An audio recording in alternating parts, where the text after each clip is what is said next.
취임 1주년을 맞아서 박종훈 교육감의 지난 1년에 대한 평가도 나왔습니다. 박 교육감은 자체 평가에서 60점 정도 매길 수 있다고 답했는데요. 사실 다사다난했던 1년이었던 만큼 풀어야 할 숙제도 만만치가 않겠습니다. 지난 1년을 전주현 기자가 전합니다. 박종훈 경남도 교육감이 취임 1주년을 맞아 지난 1년을 되돌아보고 앞으로의 포부를 밝히는 시간을 가졌습니다. 지난 1년은 박 교육감에게는 다사다난했던 나날들이었습니다. 취임과 동시에 진보 교육감 길들이기에 휘말려 무상급식 중단이라는 신고식을 치르기도 했습니다. 박 교육감의 초보 정치적 대응이 드러난 것입니다. 무상급식 감사를 실시하겠다는 경남도와 이를 거부한 경남도 교육청 사이의 갈등이 결국 무상급식 중단 사태에 이르렀고, 이는 아직까지 해결책을 찾지 못하고 갈등만 불러일으키고 있습니다. 무상급식과 관련해 박 교육감은 무상급식 중단이 해결될 것이라는 기대를 안고 양보안까지 마련했지만 경남도가 노력하지 않아 해결점은 없었다고 말합니다.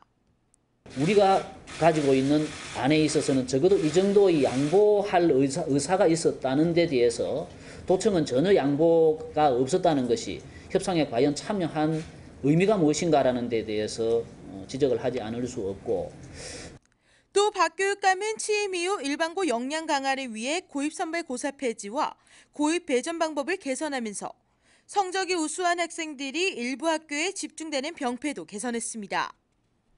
이 밖에도 교육의 기회 불균등을 해소하기 위해 행복학교를 추진했으며 박 교육감의 선거 공약이었던 교직원 업무 경감에도 적극적으로 노력한 바 좋은 평가를 받고 있습니다.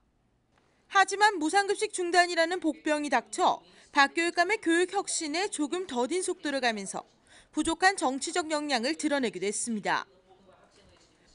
또 박 교육감의 정치적 역량을 쌓아 교육 혁신에 본격적인 시동을 걸어야 하는 과제가 남겨졌습니다. 지난 1년 새로운 변화와 올바른 혁신을 위해 디딤돌을 놓았다는 박종훈 경남도 교육감. 본인의 지난 1년을 두고 60점으로 점수를 매기면서 박 교육감에게는 아직 풀어야 할 숙제도 남아있는 과제도 많이 있습니다. 최근에 한 두어 군데 인터뷰에서 스스로 점수를 몇 점으로 매기고 싶으냐라고 해서 저는 60점이라고 이야기를 했습니다.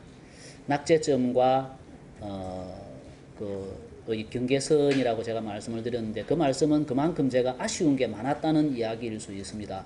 어떤 정책에 있어서의 그 교육감과 실무자하고의 생각의 차이가 여전히 존재해서 생기는 그런 그 부분적인 문제들, 이런 것이 좀 아쉬움으로 남습니다.